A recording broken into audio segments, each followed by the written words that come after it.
ஒவ்வொரு நாளும் டாக்டர் கௌதமன் அவர்கள் நமக்காகவே பல மூலிகைகளின் பயன்பாடுகளை பகிர்ந்து கொண்டு வந்திருக்கிறார்கள். அந்த வகையில் இன்றைக்கும் ஒரு மூலிகைகளின் பயன்பாடுகளை பற்றி நம்மிடையே பகிர்ந்து கொள்ள வந்திருக்கிறார். அவற்றை கவனிக்கலாம். நிகழ்ச்சியில் அடுத்த பகுதியாக வரவிருப்பது பல்லாண்டு வாழ்ந்திட. அன்பான கலைஞர் தொலைக்காட்சி நேயர்களுக்கு என்னுடைய இனிமையான காலை வணக்கங்கள். இன்றைக்கி நம்ம பார்க்கக்கூடிய தாவரத்துடைய பெயர் வலம்புரி காய் அப்படின்னு சொல்லக்கூடிய ஒரு வகையான செடி வகை அல்லது குறு மர வகை தாவரம் சொல்லுவோம். ரொம்ப அழகான பூக்களோடு இருக்கும். இந்த காயுடைய அமைப்பை பார்த்தோன்னா கயிறு திரிச்சா நம்ம எப்படி திரிக்கிறோம் அதே போல் வட்ட வட்டமாக காய் இருக்கிறத பார்க்கலாம். இது ஒரே மரத்தில் காய்க்கக்கூடியது. வலப்புறமாக திரும்பி இருக்கக்கூடியது வலம்புரி காய், இடப்புறமாக திரும்பி இருக்கக்கூடியது இடம்புரி காய் அப்படின்னு சொல்லுவாங்க. இது பொதுவாக பார்த்திங்கன்னா எல்லா இடங்களிலும் வளரக்கூடிய ஒரு தாவரம். குறிப்பாக சேலம், நாமக்கல், அதே போல் கொல்லிமலையெல்லாம் பார்த்திங்கன்னா ரொம்ப சாதாரணமாக ஒவ்வொரு மூளைக்கும் இருக்கக்கூடிய ஒரு குறிப்பிட்ட தாவரம் இந்த வலம்புரிக்காய். இந்த வலம்புரிக்காயை பொறுத்தவரையிலும் பார்த்திங்கன்னா நரம்பு சம்பந்தப்பட்ட நோய்களுக்கு இது ஒரு மிகச்சிறந்த மருந்து அப்படின்னு சொல்லலாம். குறிப்பாக பார்த்திங்கன்னா பக்கவாதம், இன்றைக்கு பார்த்திங்கன்னா உலகத்திலேயே அதிகமாக பக்கவாதம் ஏற்படக்கூடிய ஒரு நாடுகளில் இந்தியாவும் ஒன்றா இருக்குது. அதுலேயும் குறிப்பாக தென்னிந்தியா, நம்ம தமிழ்நாட்டில் பார்த்திங்கன்னா 10,000ல் 100 பேர் அளவுக்கு பக்கவாதம் ஏற்படக்கூடிய வாய்ப்பு இருப்பவர்களாக இருக்காங்க. இன்றைக்கு அந்த பக்கவாதம் சம்பந்தப்பட்ட பிரச்சனைகள் ஏற்படும் போது மாடர்ன் மெடிசனை பொறுத்தவரையிலும் கொடுக்கக்கூடிய ஒரு க்யூர் அப்படின்னு பார்த்திங்கன்னா ஒரு லிமிட்டேஷனோடு தான் இருக்கிறத நம்ம பார்க்க முடியுது. அவர்களுக்கு நரம்புகளுடைய பாதிப்பை சரி செய்வதற்கோ, இழந்த மூமெண்ட்ஸ்ன்னு சொல்லக்கூடிய கை கால் இயக்கத்தை சரி செய்வதற்கோ மிகப்பெரிய அளவில் மாற்றம் இருக்கிறதா அப்படின்னு கேட்டிங்கன்னா நம்ம இல்லைன்னு தான் சொல்லணும். ஸோ இந்த பிரச்சனையை சரி செய்யக்கூடிய சக்தி வலம்புரிக்காய்க்கு உண்டு. வலம்புரிக்காயிலிருந்து எடுக்கக்கூடிய அந்த ஒரு கஷாயம், 1 லிட்டர் தண்ணிக்கு 20 கிராம் அளவு வலம்புரியை இட்டு கொதிக்க வைத்து அதை 500 மில்லியாக குறைத்து வடிகட்டி காலை, மதியம், இரவு 3 வேளை உணவுக்கு முன்பு உள்ளுக்கு சாப்பிடுகின்ற சுத்தி செய்யப்பட்ட விளக்கெண்ணெய் ஒரு 10 மில்லி அதில் கலந்து காலை ஒரு முறை, இரவு ஒரு முறை உணவுக்கு முன்பு அப்படின்னு தொடர்ந்து கொடுக்கும்போது சிறிது சிறிதாக அந்த இடத்தில் இருக்கக்கூடிய பிரச்சனைகள் மறைந்து அந்த பக்கவாதத்தால் ஏற்பட்ட தொந்தரவுகள் குறைந்து இயக்கங்கள் நார்மலாகிறத பார்க்கலாம். ஏன்னா அந்த பக்கவாத நோய் ஏற்படும் போது ஒரு மிகப்பெரிய பிரச்சனை என்னென்னா, ஒரு குறிப்பிட்ட காலத்திற்கு அப்புறம் இந்த மைன்யூட் மூமெண்ட்ஸ்ன்னு சொல்லுவோம், கைகளுடைய விரல்களுடைய இயக்கம், கால் விரல்களுடைய இயக்கம், அதே போல் சில நேரங்களில் கை முட்டுகளுடைய இயக்கம், இதெல்லாம் ஒரு குறிப்பிட்ட அளவுக்கு டெவலப் ஆகாமல் அப்படியே நின்று போயிடும். இந்த வலம்புரிக்காயிலிருந்து எடுக்கக்கூடிய அந்த கஷாயத்தை நம்ம சாப்பிடும்போது கொஞ்சம் கொஞ்சமாக அந்த மூமெண்ட்ஸில் நல்ல மாற்றங்கள் ஏற்படுவதை நம்ம பார்க்க முடியும். அதே போல் தான் பார்த்திங்கன்னா அந்த வெரிகோஸ் வெயின் மற்றும் வெரிகோஸ் அல்சர், இது இரண்டும் ஏற்படும் போது இன்றைக்கு நம்ம எடுத்துக்கொள்ளக்கூடிய ஒரு ட்ரீட்மெண்ட்டு சர்ஜிக்கல் ட்ரீட்மெண்ட்டாக தான் இருக்குது. பெரும்பாலும் ஆப்ரேஷன் மூலம் அதை சரி செய்கிறாங்க. ஆனால் சரி செய்த பிறகும் பார்த்திங்கன்னா 1 வருடம் 2 வருடம் ஆண்ட பிறகு மீண்டும் அதே போல் பிரச்சனை ஏற்படுறதை இன்றைக்கி நம்ம பார்க்க முடியுது. அப்போ இதை சரி செய்வதற்கு என்ன தேவை அப்படின்னு பார்த்திங்கன்னா அந்த இரத்த குழாய்களை சுற்றி இருக்கக்கூடிய தசைகளில் இருக்கக்கூடிய இறுக்கத்தை குறைக்க வேண்டிய ஒரு ட்ரீட்மெண்ட் தான் நம்ம கொடுக்கணும். அந்த வகையில் பார்த்திங்கன்னா அந்த வலம்புரிக்காயை கொதிக்க வைத்து அதிலிருந்து வரக்கூடிய ஆவி நம்ம உடலுக்கு மேலே படுமாறு செய்யும்போது நல்ல மாற்றம் ஏற்படுவதை பார்க்கலாம். பாரம்பரிய மருத்துவத்தில் பார்த்திங்கன்னா இதற்கு க்ஷீர தூமம் அப்படின்னு ஒரு பேர். அதாவது ஒரு 1/2 லிட்டர் பால் எடுத்துகிட்டு அதில் 2 லிட்டர் அளவுக்கு தண்ணீர் கலக்கணும். அதில் இந்த வலம்புரிக்காயை ஒரு 50 கிராம் இட்டு ஒரு குக்கர் மாதிரி போட்டு நல்லா மூடிடணும். ஒரு 5 நிமிடம் 10 நிமிடம் அது கொதித்த பிறகு பார்த்திங்கன்னா அந்த நீராவி வெளியில் வரதை பார்க்கலாம். அந்த நீராவியை ஒரு டியூப் ஏதாவது ஒன்று வச்சு நம்ம உடம்புல பாதிப்பு ஏற்பட்டிருக்கக்கூடிய பகுதிகளில், கால் பகுதிகள், இடுப்பு பகுதிகள், கை பகுதிகள், எங்கெல்லாம் அந்த வெரிகோஸ் வெயின்ஸோட பாதிப்பு இருக்கோ அந்த பகுதிகள்லாம் தொடர்ந்து காட்டும்போது ஒரு மாத காலத்திலேயே புடைத்து வெளியில் இருக்கக்கூடிய அந்த இரத்த குழாய்கள், பார்ப்பதற்கு சிலந்தி வலை போல பின்னி இருக்கக்கூடிய அந்த இரத்த குழாய்கள், அதெல்லாம் நல்ல மாற்றம் ஏற்படுவதை நம்ம பார்க்க முடியும். குறிப்பாக வெரிகோஸ் அல்சர் ஏற்படும் போது, அந்த வெரிகோஸ் வெயின் வெடித்து அது புண்ணாக மாறும்போது இந்த வலம்புரிக்காயை கொதிக்க வைத்து எடுக்கக்கூடிய அந்த ஒரு கஷாயம், அதை இளஞ்சூடாக காலை ஒரு முறை, இரவு ஒரு முறை அந்த காயத்தை கழுவ வேண்டும். கழுவும் போது பார்த்திங்கன்னா இறந்த திசுக்கள் மிக வேகமாக செல்லும், புதிய திசுக்களுடைய உருவாக்கம் நன்றாக இருக்கும். இது ரெண்டும் நடக்கும்போது பார்த்திங்கன்னா மிக வேகமாக அந்த கால்களில் இருக்கக்கூடிய அந்த புண்கள் நன்றாக ஆறப்பட்டு மிக வேகமாக அந்த புண் இயல்பான நிலைமைக்கு வந்து மறைந்து போகிறத நம்ம பார்க்க முடியும். அந்த வெரிகோஸ் வெயின் இருக்கவங்களுக்கு இன்னொரு மிகப்பெரிய பிரச்சனை என்ன இருக்குன்னா, பாதங்களில் நிறமாற்றம் ஏற்படுவதை பார்க்கலாம். வெண்மை நிறமாக இருக்கக்கூடிய கால் வந்து கொஞ்சம் கொஞ்சமாக மாறி கருமை நிறமாக மாறி அடர் கருமை நிறமாக மாறி கடைசியில் வந்து அந்த காயம் ஏற்படும். ஸோ அந்த பாதங்களில் நிறமாற்றங்கள் ஏற்பட்டாலே உடனே நம்ம புரிஞ்சு கொள்ள வேண்டியது நமக்கு வெரிகோஸ் வெயின் ஏற்படுகிறதுன்னு. ஸோ அந்த வெரிகோஸ் வெயின் ஏற்படும் போது வலம்புரி காயிலிருந்து பால் சேர்த்து கொதிக்க வைத்து வருகின்ற அந்த ஆவியை இந்த பாதிப்பு இருக்கக்கூடிய பகுதிகளில் நம்ம தொடர்ந்து காட்டும்போது மிக வேகமாக அது மறைந்து போகிறத பார்க்க முடியும். அதே போல் இந்த வலம்புரிக்காயுடைய இன்னொரு மிக முக்கியமான மருத்துவ குணம் என்ன அப்படின்னு பார்த்தீங்கன்னா, மலச்சிக்கலை நீக்குவதற்கு இது ஒரு மிகச்சிறந்த அருமருந்துன்னு சொல்லலாம். பொதுவாக நம்ம ஆயுர்வேத மருத்துவத்தில் வந்து நிறைய மலமிளக்கிகளை பற்றி பார்க்குறோம். மாடர்ன் மெடிசனில் கூட லாக்ஸேட்டிவ் அப்படிங்கிறது ஒன்று இருக்கும், பர்கேட்டிவ் அப்படிங்கிறது ஒன்று இருக்கும், ஸ்டூல் சாஃப்ட்னர்னு ஒன்று இருக்கும். இந்த லாக்ஸேட்டிவ் பர்கேட்டிவ் அப்படிங்கிறது டெய்லி சாப்பிட்ட உடனே மோஷன் தண்ணியாக போகும். ஆனால் இந்த ஸ்டூல் சாஃப்ட்னர் அப்படிங்கிறது தான் ரொம்ப முக்கியம். ஏன்னா இதை சாப்பிடும்போது மோஷன் உடஞ்சி சின்ன சின்ன துண்டாக போகும், டிபெண்டன்சி வராது. லாக்ஸேட்டிவும் பர்கேட்டிவும் பார்த்திங்கன்னா நம்ம லைஃப்பில் எடுக்க ஆரம்பித்தோன்னா பின்னாடி நிறுத்துறது ரொம்ப ரொம்ப கஷ்டம். ஆனால் அந்த ஸ்டூல் சாஃப்ட்னரை பொறுத்தவரையிலும் அந்த மாதிரி எந்த பிரச்சனையுமே இருக்காது. ஸோ இந்த ஸ்டூல் சாஃப்ட்னராக யூஸ் பண்ணுறதுக்கு இந்த வலம்புரி ஒரு மிகச்சிறந்த மருந்து. வலம்புரியை பொறுத்தவரையிலும் ஒரு நல்லா அதை சூரணம் செஞ்சு ஒரு 5 கிராம் ஒரு டேபிள் ஸ்பூன் இருக்கக்கூடிய பவுடர் ராத்திரி படுக்கும்போது சிறிதளவு வெந்நீரில் கலந்து சாப்பிட்ணும். தினமும் ஒரு வேளை அப்படிங்கிற மாதிரி ராத்திரி நேரங்களில் மட்டும் அதை எடுக்க ஆரம்பித்தோன்னா ஒரு 10 நாள்லேயே பார்த்திங்கன்னா மலச்சிக்கல் இருக்கக்கூடிய அந்த பிரச்சனை நன்றாக குறைய ஆரம்பிக்கிறத பார்க்கலாம். ஒரு மாத காலத்திலே பார்த்திங்கன்னா எந்த சிரமமும் இல்லாமல் மீண்டும் மோஷன் போகிறத பார்க்கலாம். அந்த மாதிரி ஆகும்போது நமக்கு ஏற்படுகின்ற அந்த வலம்புரிக்காயை தேவைக்கு எடுத்தாலே போதும். இன்றைக்கி காலையில் மோஷன் போல் ஒரு ஸ்பூன் இன்றைக்கி சாப்பிட்டோம்னா ஈவினிங் மோஷன் ஃப்ரீ ஆயிரும். ஏன்னா வயதானவர்களுக்கு குறிப்பாக நீரிழிவு நோய், தைராய்டு நோய், இரத்த அழுத்தம், அதே போல் வந்து இதய சம்பந்தப்பட்ட பாதிப்பு இருப்பவர்கள் இவங்கெல்லாம் எப்போவுமே மோஷன் வந்து முக்கி போகக்கூடாது. அவங்க முக்கி போனாங்கன்னா நேரடியாக இதயத்திற்கு பாதிப்பு ஏற்படும். சில நேரங்களில் மூளையில் இருக்கக்கூடிய இரத்த குழாய்களில் கூட அந்த ப்ரெஷர் அதிகமாகிறத நம்ம பார்க்கலாம். ஸோ இவங்க எல்லாமே செய்ய வேண்டியது ரொம்ப சிம்பிளாக இந்த வலம்புரிக்காயிலிருந்து எடுக்கக்கூடிய அந்த ஒரு சூரணத்தை ஒரே ஒரு தேக்கரண்டி இரவு படுக்கும்போது வெந்நீரில் கலந்து சாப்பிடணும். எனவே நேர்களே, இந்த வலம்புரிக்காயை பொறுத்த வரையிலும் பக்கவாதம் சம்பந்தப்பட்ட நோய்களுக்கும், வெரிகோஸ் வெயின் மற்றும் வெரிகோஸ் அல்சர் சம்பந்தப்பட்ட பிரச்சனைகளுக்கும், மலச்சிக்கல் சம்பந்தப்பட்ட பிரச்சனைகளுக்கும் இயற்கை கொடுத்திருக்கின்ற மிகச்சிறந்த அருமருந்து. தகுந்த மருத்துவ ஆலோசனையின் பேரில் சரியான முறைப்படி இதை உபயோகப்படுத்தி வந்தோமேயானால் நம்மாலும் பல்லாண்டு காலம் ஆரோக்கியமாக வாழ்ந்திட முடியும். மனுஷபுத்திரன் அவர்கள் ஒவ்வொரு நாளுமே சமூகத்தில் நடக்கும் பல அவலங்களை நம் கண்முன் வைத்து அவற்றை நாம் எவ்வாறு கையாள வேண்டும் என்பதை பற்றியும் நம்மிடையே பேசிக் கொண்டு வருகிறார். அந்த வகையில் இன்றைக்கு என்ன பிரச்சனையை பற்றி நம்மிடையே பகிர்ந்து கொள்ள வந்திருக்கிறார் என்பதை கவனிக்கலாம். நிகழ்ச்சியில் அடுத்த பகுதியாக வரவிருப்பது தீதும் நன்றும்.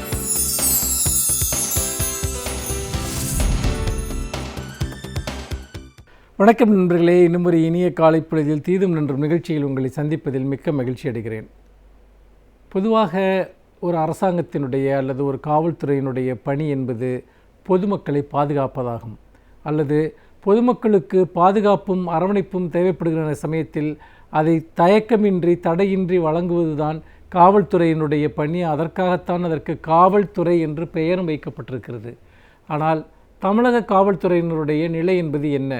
அவர்களுக்கும் பொதுமக்களுக்குமான உறவு என்ன? அவர்கள் பொதுமக்களை எப்படி நடத்துகிறார்கள் என்பது நாம் அனைவரும் அறிந்த ஒன்றுதான். பல சமயங்களில் அவர்கள் செய்யக்கூடிய செயல்கள், அவர்கள் மேற்கொள்ளக்கூடிய நடவடிக்கைகள் என்பது மிருகத்தனமாக இருப்பது மட்டுமல்ல, ஒரு சிவில் சமூகத்தினுடைய அடிப்படை உரிமைகளை பற்றி அல்லது தனிமனிதர்களுக்கு இருக்கக்கூடிய உரிமைகளை பற்றி எந்த விதமான பார்வையும் மற்றவர்களாக, அதாவது தங்களை ஒரு எதேச்சாதிகாரத்தினுடைய ஒரு பிரதிநிதிகளாக கருதி கொண்டு ஒரு காவல்துறையினராக தாங்கள் இருந்தால், அந்த சீருடையை அணிந்திருந்தால், அந்த அதிகாரம் தங்களுக்கு இருந்தால் யாரை வேண்டுமானாலும் எப்படி வேண்டுமானாலும் நடத்தலாம் என்கிற மனநிலை என்பது தமிழக காவல்துறையில் புரையோடி போயிருக்கிறது.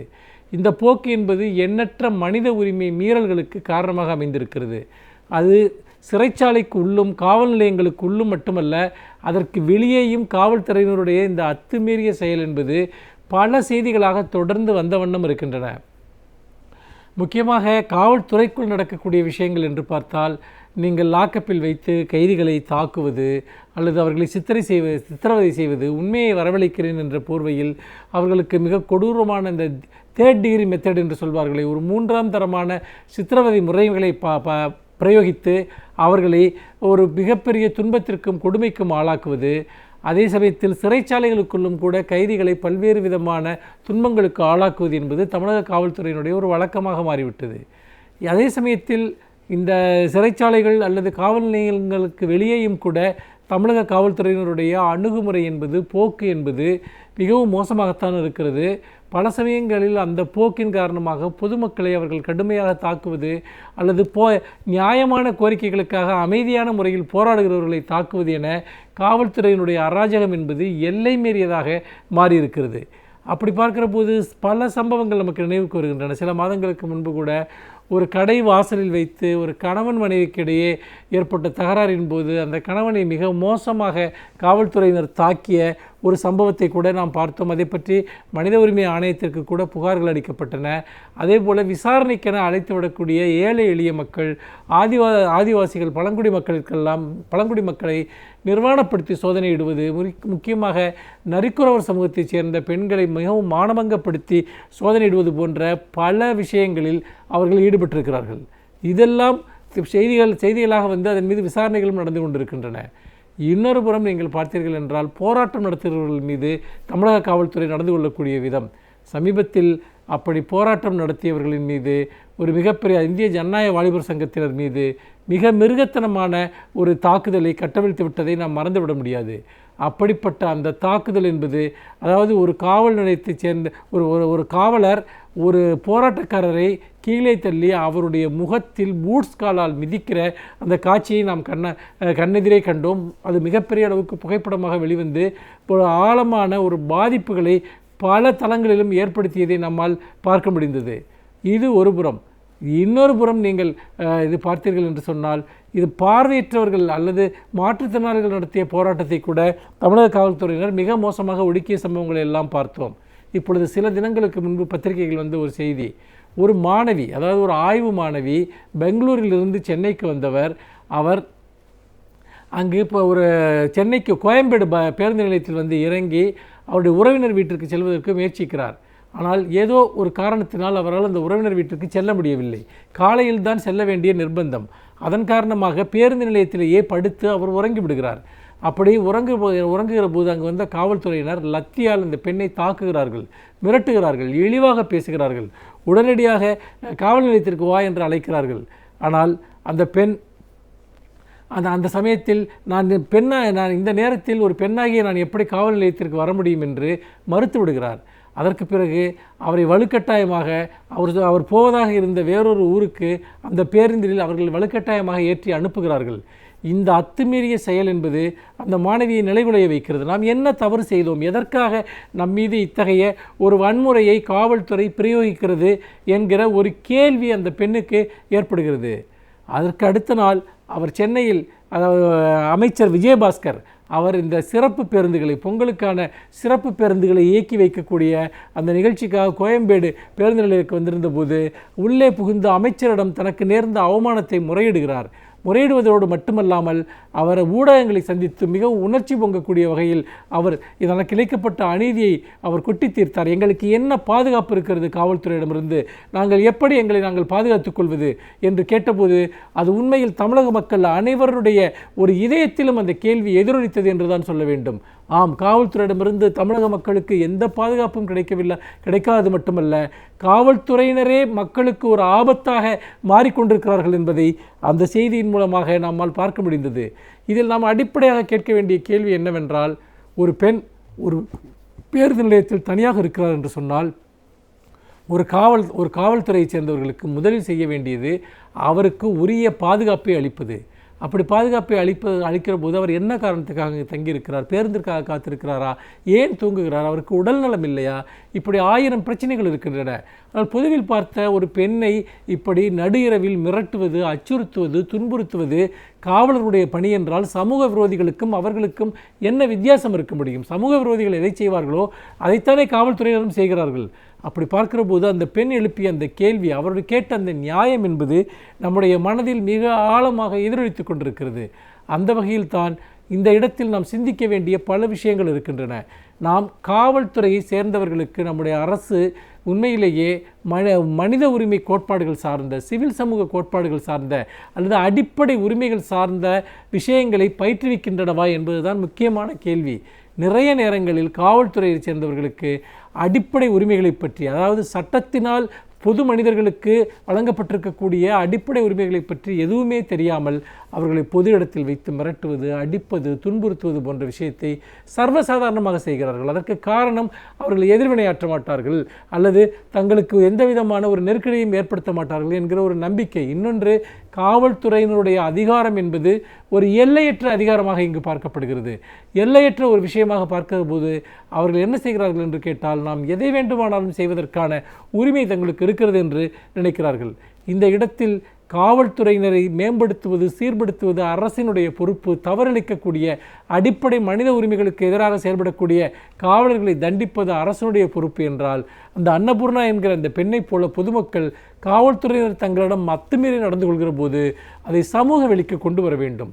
ஒரு காவல் நிலையத்திற்கு ஒரு பெண் போய் புகார் கொடுக்க போனால் அவர்களை அவமானப்படுத்துவது, கொச்சையாக கேள்வி கேட்பது, இழிவுபடுத்துவது போன்ற பல விஷயங்களில் காவலர்களை ஈடுபடுகிறார்கள். இதன் காரணமாக தங்களுக்கு அநீதி இழைக்கப்பட்டால் கூட பெண்கள் காவல் நிலையங்களுக்கு வருவதற்கு அஞ்சுகிறார்கள்.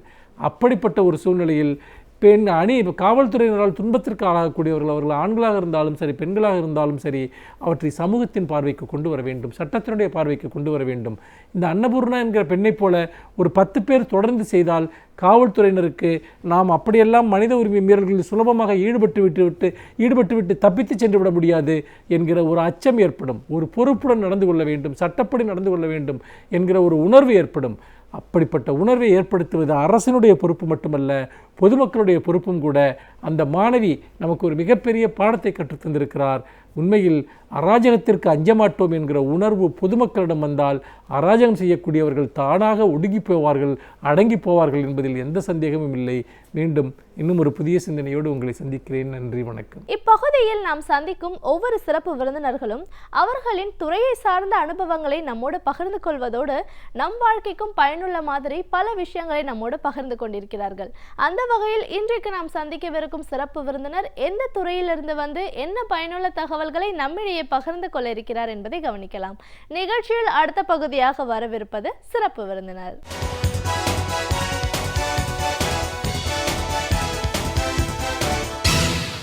வணக்கம் நேயர்களே, விடியலேவா நிகழ்ச்சியின் சிறப்பு விருந்தினருக்கான நேரம் இது. இன்றைய சிறப்பு விருந்தினர் வழக்கறிஞர் மாஃபி தேவ்தாஸ். ஒரு வழக்கறிஞரா பெண்களுக்கான உரிமைகள் அப்படின்னா என்ன, சட்ட ரீதியான பாதுகாப்பு அப்படிங்கிறது எவ்வளோ தூரம் இருக்கு, இதை பற்றின விழிப்புணர்வு பெண்கள் மத்தியில் எப்படி இருக்கு, இப்படி பல விஷயங்களை, கருத்துக்களை நம்ம உங்ககிட்ட கேட்டு தெரிஞ்சுக்கலாம். வணக்கம் மேடம். வணக்கம். ஒரு வழக்கறிஞரா முதல்ல எங்கள் நிகழ்ச்சிக்கு உங்களை நாங்கள் வரவேற்கிறோம் மேடம். நன்றி. ஒரு பெண்ணா, ஒரு வழக்கறிஞரா இன்னைக்கு ஒரு பெண்களுக்கான பாதுகாப்பு அப்படின்னு நம்ம பார்க்கும்போது ஒரு பெரிய கேள்விக்குறி இருக்கிறத பார்க்குறோம். அன்றாடம் தினசரி நாளிதழ்களையும் ஊடகங்களையும் நம்ம பார்க்கும்போது பெண்களுக்கு எதிரான வன்கொடுமைகள் வந்து ரொம்ப அதிகரிச்சுட்டு இருக்கிறத தான் நம்ம பார்க்குறோம். இதுக்கான காரணங்கள் என்ன? ஒரு பெண்கள் தனக்கான பாதுகாப்பு அரசியல் சட்ட ரீதியாக எவ்வளோ தூரம் இருக்கு, அதை பற்றின ஒரு புரிதல் இல்லாமல் இருக்கிறதுனாலையோ அப்படிங்கிற ஒரு சந்தேகமும் எழுது. ஸோ பெண்களை பொறுத்த வரைக்கும் பெண்களோட உரிமைகளையும் சரி, அவங்களோட வாழ்வுரிமையை பாதுகாக்கிறதுலையும் சரி, சட்ட ரீதியா என்ன மாதிரியான ஒரு சட்டங்கள்லாம் இயற்றப்பட்டிருக்கு, அதற்கான ஒரு பாதுகாப்பு அப்படின்னா என்ன மாதிரியான ஒரு அமைப்புகள் உருவாயிருக்கு, அதை பற்றின விழிப்புணர்வு அப்படின்னு பார்க்கும்போது இன்னைக்கு பெண்கள் மத்தியில் எவ்வளோ தூரம் போய் சேர்ந்துருக்கு. நம்ம சின்ன குழந்தையிலேருந்து வயதானவங்க வரைக்கும் ஏதோ ஒரு காலகட்டத்தில் நம்ம யாரையோ சார்ந்திருக்கிற ஒரு சூழல்லையே தான் நம்ம போயிட்டு இருக்கிறோம். பணிக்கு போகும்போது வேலை செய்கிற இடங்கள்லையும் நம்மளுக்கு அதற்கான பிரச்சனைகள் வரதை பார்க்குறோம். இதெல்லாம் தாண்டி என்ன பாதுகாப்புன்றதை பற்றின ஒரு முழுமையான ஒரு புரிதல் வந்து இன்னைக்கு மக்களுக்கு போய் சேரணும். அதற்கான ஒரு நிகழ்வாக தான் இந்த நிகழ்ச்சி இன்னைக்கு அமைய போகுதுன்னு நினைக்கிறேன். ஸோ முதல்ல பெண்களுக்கான ஒரு உரிமைகள் அப்படின்னா சட்ட ரீதியான உரிமைகள் என்னென்னலாம் இருக்கு? முதலில் வாய்ப்புக்கு நன்றி. கலைஞர் தொலைக்காட்சி நேயர்களுக்கும் வணக்கத்தை தெரிவித்துக் கொள்கிறேன். ஆங்கிலத்தில் சில வார்த்தைகளை உபயோகிப்பேன், பொறுத்து கொள்ளவும். அதாவது அரசியல் அமைப்பு, இந்திய அரசியல் அமைப்பு என்பது நமக்கு ஒரு அடிப்படையான சட்டம். இந்த சட்டம் வந்து யூகே அரசியல் அமைப்பு சட்டத்தை கம்பேர் பண்ணி பார்க்கும்பொழுது இது ஒரு யூனிக்கான சட்டம். இந்திய அரசியலமைப்பு சட்டம் is the lengthiest constitution and written constitution. இதில் பெண்களுக்காகவே ஸ்பெசிஃபிக் ரைட்ஸ் இருக்குது. அது என்னென்னு நான் இப்போது உங்களுக்கு சொல்கிறேன். ஃபண்டமெண்டல் ரைட்ஸ், அதாவது அடிப்படை உரிமைகள். ஆர்டிக்கிள் 15 பார்த்தா no discrimination on grounds of sex அப்படின்னு இருக்குது. அது என்னென்னா ஆண் பெண் பிரிவு கூடாது என்று.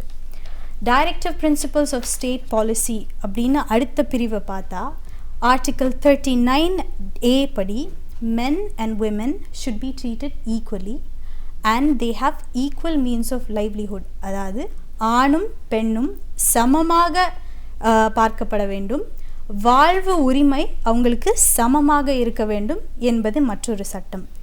மூன்றாவது ஆர்டிக்கிள் 39D படி equal pay for equal work. இது நம்ம தினசரி வாழ்க்கையில் நம்ம பார்த்துட்ருக்கோம்.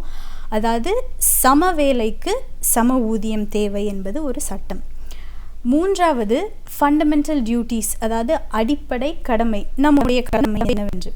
ஆர்டிக்கிள் 50A ஒரு ரீசெண்ட் அமெண்ட்மெண்ட் படி இந்த Indian கான்ஸ்டிடியூஷனில் we have to uphold the dignity of a woman, அதாவது பெண்களின் கண்ணியத்தை நிலைநிறுத்த வேண்டும். இது வந்து நம்மளுடைய ரெஸ்பான்சிபிலிட்டி இஸ் சச்.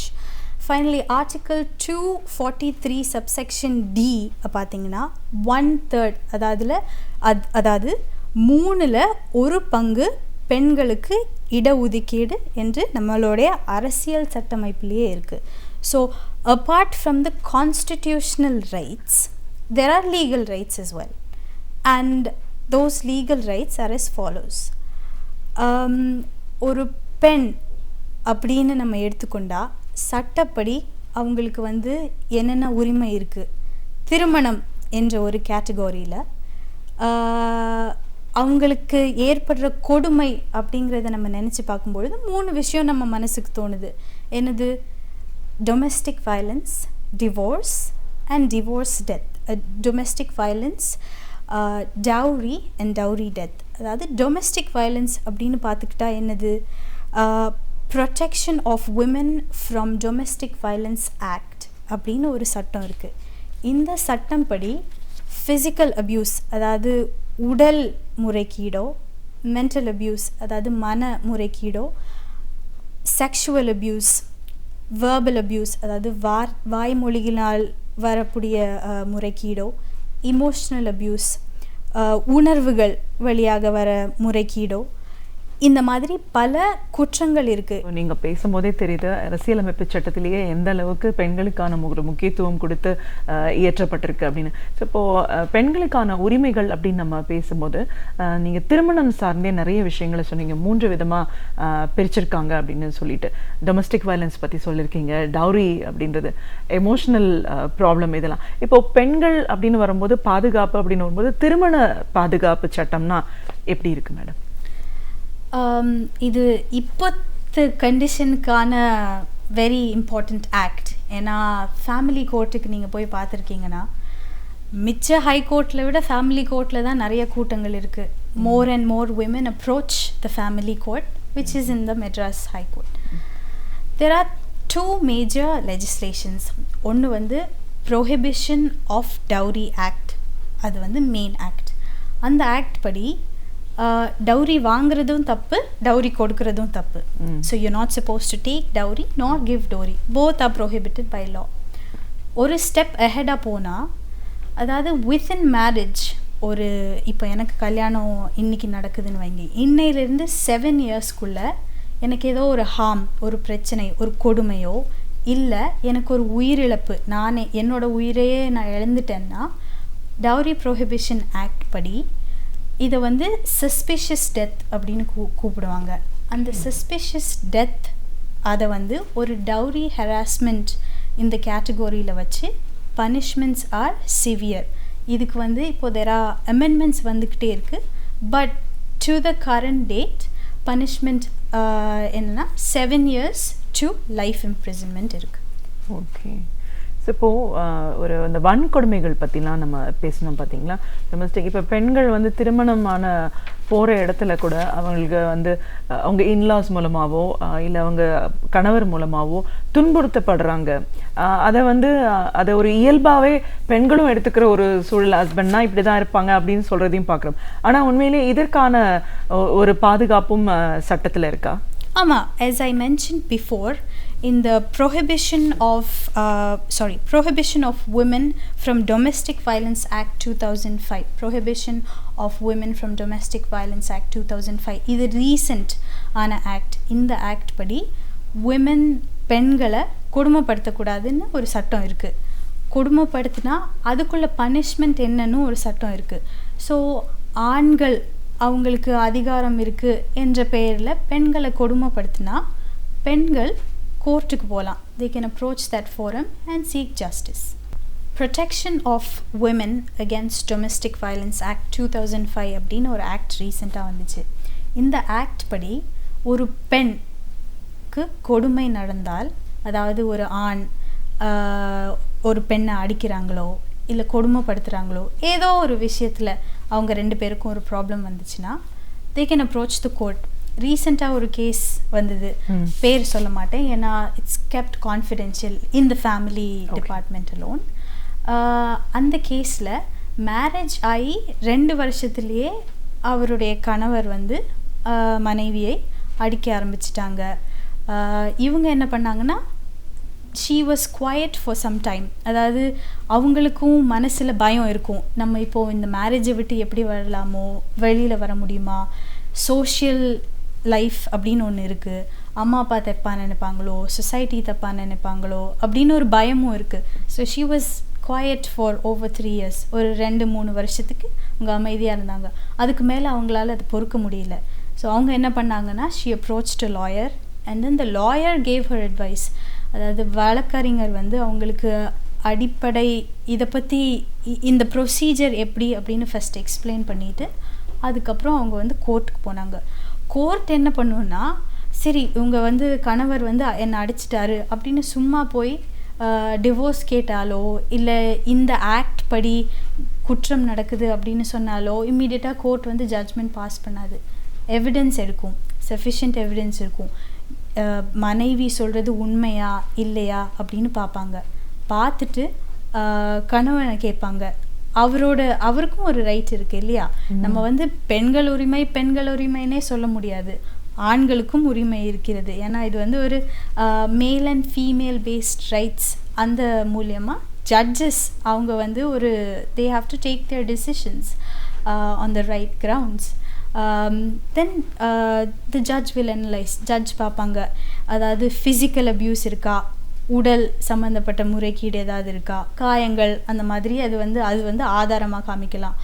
மன சம்மந்தப்பட்ட ஏதாவது அப்யூஸ் இருக்கா, மன முறைகேடு, இது வந்து ஒரு சைக்காட்ரிஸ்ட் அவங்கக்கிட்ட போய் ஒரு ரிப்போர்ட் வாங்கி கொண்டு வந்தால் that will be used as evidence in court in favor of the women.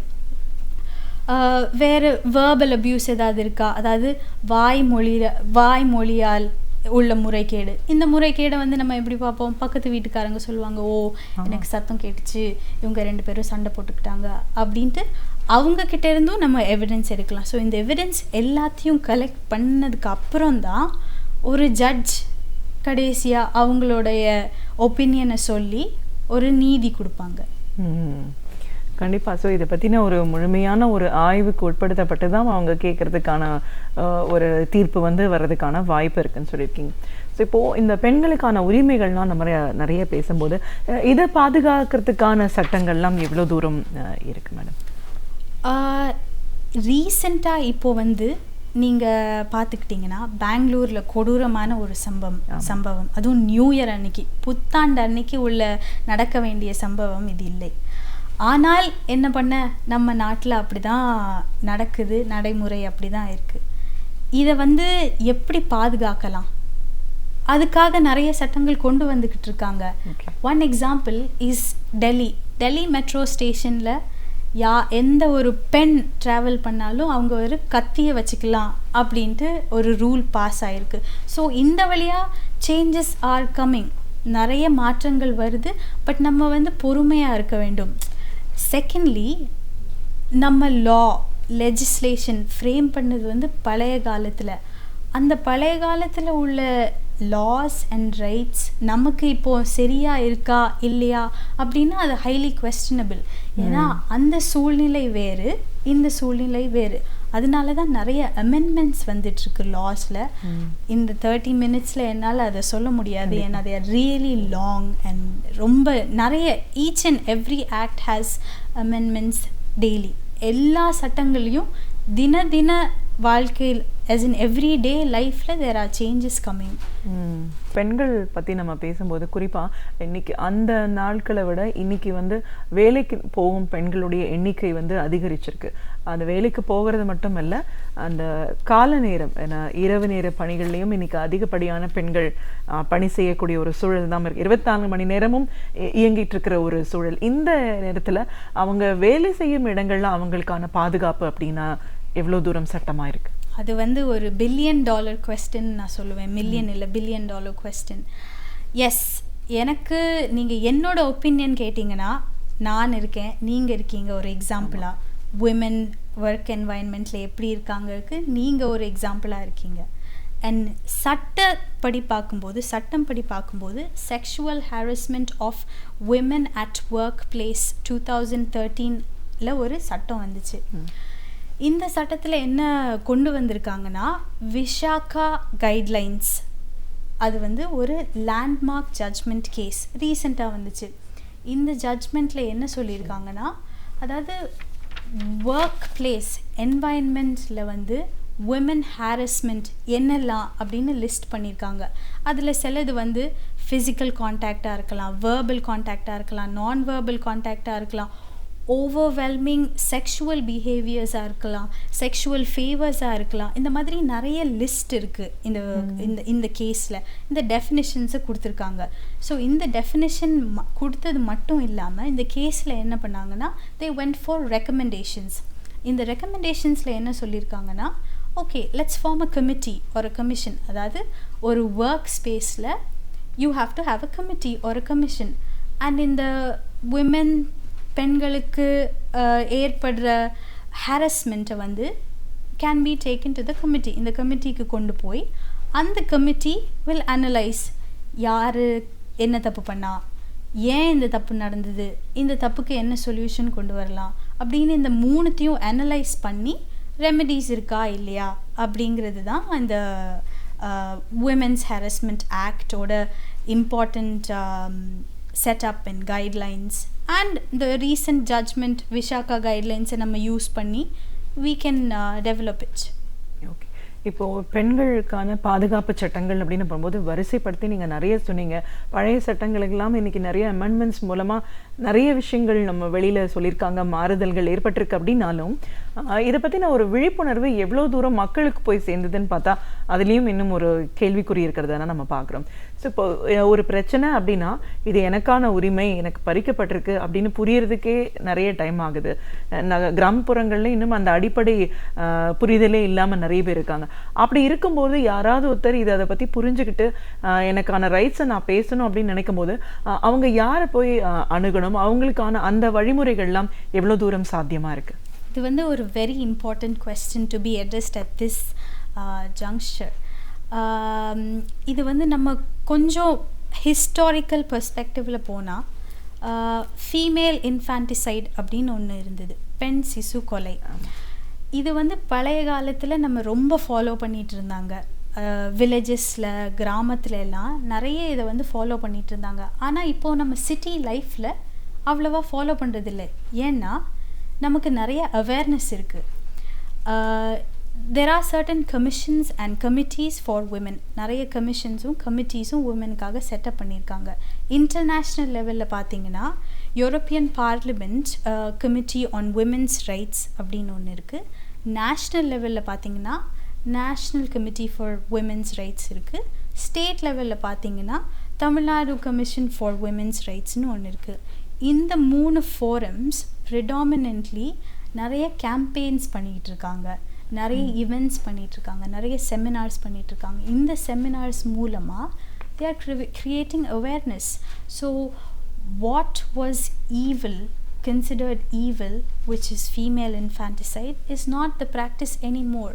முன்னாடி வந்து ஒரு பெண் குழந்தைக்கு வந்து வாழ்க்கையே இருக்கக்கூடாது என்ன அவங்கள கொல்ல போன காலம் போய் இப்போ ஒரு பெண் தான் அசெட் உலகத்துக்கு அப்படிங்கிற ஒரு காலம் வந்துருச்சு. So this is what I have to சே. கண்டிப்பாக மேடம். ஸோ வாழ்கிறதுக்கான உரிமையே மறுக்கப்பட்ட காலத்தை தாண்டி இன்னைக்கு வந்து ஒரு பெரிய சொத்துன்னு நினைக்கிற அளவுக்கு பெண்கள் வளர்ந்துருக்காங்கன்னா உண்மையிலேயே அது பாராட்டுதலுக்குரியதான். இப்போ இந்த சட்டங்கள், இதை உரிமைகள் இதெல்லாம் நம்ம பார்க்கும்போது விழிப்புணர்வு வந்து இன்னும் விரிவுபடுத்தணும் அப்படிங்கிற ஒரு தேவையும் இருக்கிறத பார்க்குறோம். ஒரு அட்வொகேட்டாக நீங்கள் இதை எப்படி வந்து மக்கள் மத்தியில் கொண்டு போய் சேர்க்கணும் அப்படின்னு நினைப்பீங்க, ஒரு லா பற்றின ஒரு புரிதலை? அது வந்து நீங்கள் விழிப்புணர்வு நான் எப்படி கொண்டு போகணுன்னு நீங்கள் என்னை கேட்டீங்க. But I have to say it is our fundamental duty. உங்களோட ஃபண்டமெண்டல் டியூட்டி, என்னோட ஃபண்டமெண்டல் டியூட்டி, மக்களோட ஃபண்டமெண்டல் டியூட்டியும். அவேர்னஸ் வந்து ஒரு ஸ்பெசிஃபிக்கான ப்ரொஃபஷன்லேயோ இல்லை பொசிஷன்லேயோ இருந்துட்டு க்ரியேட் பண்ணணுங்கிற அவசியம் தேவையில்லை. டே டு டே பேசிஸில் முதல்ல நோ யோர் ரைட்ஸ் அப்படின்னு ஒரு கான்செப்ட் இருக்குது. அந்த கான்செப்ட் வழியாக each and every individual should believe that it's their fundamental duty to create awareness. ஒரு இண்டிவிஜுவலும் இந்தியாலேயோ இல்லை உலகத்துலேயோ எங்கே இருந்தாலும் சரி, அவங்க வந்து அதை அவங்க ஃபண்டமெண்டல் டியூட்டியாக நினச்சிட்டு they should begin to create their awareness in whatever form they can. இப்போது as a lawyer எனக்கு வந்து there are so many cases I work on pro bono. Pro bono வந்து just on a free basis cases வந்து clients வருவாங்க, doubts கேட்பாங்க. So இந்த case வந்து பண்ணுறது மூலமாக we create awareness to them. Second thing, இந்த ஸ்டேட் ஹியூமன் ரைட்ஸ் கமிஷன் அப்படின்னு ஒன்று இருக்குது, women's human right commission, women's rights commission அப்படின்ட்டு ஸ்டேட்டில் இருக்குது. இந்த ஃபோரமை நம்ம போய் அப்ரோச் பண்ணி we have to ask, நம்ம வந்து உங்களுக்கு இந்த women's empowerment, women's rights development இதுக்காக நாங்கள் உங்களுக்கு கேம்பெயின் பண்ணலாமா அப்படின்னு we should unite ourselves first. ஒரு சேயிங் இருக்குது, united we stand, divided we fall அப்படின்ட்டு. இந்த கொள்கையை நம்ம மனசில் எல்லாரும் ஏற்றுக்கிட்டு யுனைட்டடாக we should come together as a community and help the women community to grow. கண்டிப்பாக மேடம். இப்போது எல்லாருக்குமே இதில் ஒரு பொறுப்பு இருக்குது, பங்களிப்பு இருக்குது. நம்மளுக்கான உரிமைகள் என்னங்கிறத நம்ம தெரிஞ்சுக்க வேண்டியது கடமை அப்படிங்கிறதெல்லாம் நீங்கள் சொல்லும்போது இந்த சமூகத்தில் நாமளும் ஒரு அங்கம் அப்படிங்கிற முறையில் இன்றைக்கி வந்து பெண் குழந்தைகளுக்கு எதிரான வன்கொடுமைகள் அதிகரிச்சிட்ருக்கிறத நம்ம பார்க்குறோம். என்னதான் நம்ம சட்ட ரீதியான பாதுகாப்பை கொடுக்குறோம் அப்படின்னாலும் சமூகம் சார்ந்த பார்வையில் நிறைய பிரச்சனைகள் இருக்குது. சின்ன குழந்தைங்க 2 வயது 3 வயது குழந்தைங்களெல்லாம் வந்து அப்யூஸ் பண்ணுற ஒரு நிலைமை வந்து அதை நம்ம யாரை குற்றம் சொல்கிறதுன்னு தெரியாத ஒரு சூழல் தான் பார்க்கணும். இந்த சமூகத்தில் ஒரு மாற்றம் வரணும் அப்படின்னா நிறைய நம்ம பள்ளிகளில் பார்த்துருக்கோம். பள்ளி ஆசிரியரே வந்து இந்த மாதிரியான ஒரு கொடுமைகளை செஞ்சுருக்காங்கன்னு ஒரு பரபரப்பு செய்தியெல்லாம் வருது. பட் அடுத்து நம்ம என்ன செய்யணும் அப்படிங்கிறதும் இன்னமும் ஒரு கேள்விக்குறியாக இருக்கிறதுனால தான் இந்த பிரச்சனை அதிகரிச்சுட்டு இருக்கு இல்லைங்களா? ஸோ இப்போ ஒரு சமூக ரீதியாக இதை நம்ம எப்படி அப்ரோச் பண்ணணும் இதை தடுக்கிறதுக்கு? This is a very important question that you have raised. ஏன்னா முன்னாடியெல்லாம் பார்க்கும்போது நம்ம ஹிஸ்டாரிக்கலாக பார்க்கும்போது rape, crimes against women, crimes against children, இந்த 3 வந்து ரொம்ப வெரி ஃபியூ, அதாவது கையில் வச்சு என்ற அளவுக்கு உரிய நம்பர் ஆஃப் கேசஸ் இருந்தது. பட் இப்போ நம்ம பார்க்கும்போது if I am not wrong, every 2 minutes a female or a female child is being molested every 2 minutes. இந்த ரேஷியோவை பார்க்கும்போது ஷாக்கிங்காக இருக்குது. நம்ம என்ன ஒரு ப்ரொடெக்டட் சொசைட்டிலையா வாழ்கிறோம் அப்படின்ட்டு ஒரு பயம் ஏற்படுது. இந்த ஏன் இப்படி ஒரு பிரச்சனை இங்கே இருக்குது அப்படின்னு நம்ம பார்க்கும்பொழுது in my opinion I will say we are not educated enough. in the sense moral education நமக்கு வந்து சின்ன வயசுலேயே கொடுத்தாதான் as and when we grow up நமக்கு மனசுக்குள்ளேயே இருக்கும். So what I suggest is we have to give sex education in school itself. சின்ன வயசுலேயே அவங்களுக்கு வந்து this is right, this is wrong அப்படின்ட்டு அவங்களுக்கு இதை பாடத்தை விட அதிகமாக சொல்லிக் கொடுக்கணும். சொல்லிக் கொடுத்தா then their mindset will change. ஏன் இந்த குற்றங்கள் எல்லாம் நடக்குது, நம்மளோட மைண்ட் செட் வந்து crooked-ஆ இருக்குது. ஸோ நம்ம மைண்ட் செட்டை வந்து we have to make it focused and positive for the betterment of the country and the women's society in particular. Because அவங்க வந்து யூஸ்வலாக they're considered as vulnerable citizens of the country and we have to protect them. It was a very question that you raised. எனக்கு என்ன வந்துச்சுன்னா ரீசெண்டாக when I was preparing a case, ratio பார்த்தேன், women is to men. For every 600 women there are 1000 men. So இந்த ரேஷியோவை பார்க்கும்போதே எவ்வளோ டிஸ்ப்ரப்போர்ஷனேட்டாக இருக்குது அப்படின்னு we can see. So I can conclude that at some point ஒருவேளை விமன் கம்யூனிட்டியே டிமினிஷ் ஆயிருமோ அப்படின்னு ஒரு பயம் தான் நமக்கு ஏற்படுது. இது நிஜமாவே எல்லாரும் யோசிச்சு பார்க்க வேண்டிய ஒரு அவசியமான ஒரு சூழல் தான் நம்ம சொல்லுவோம்.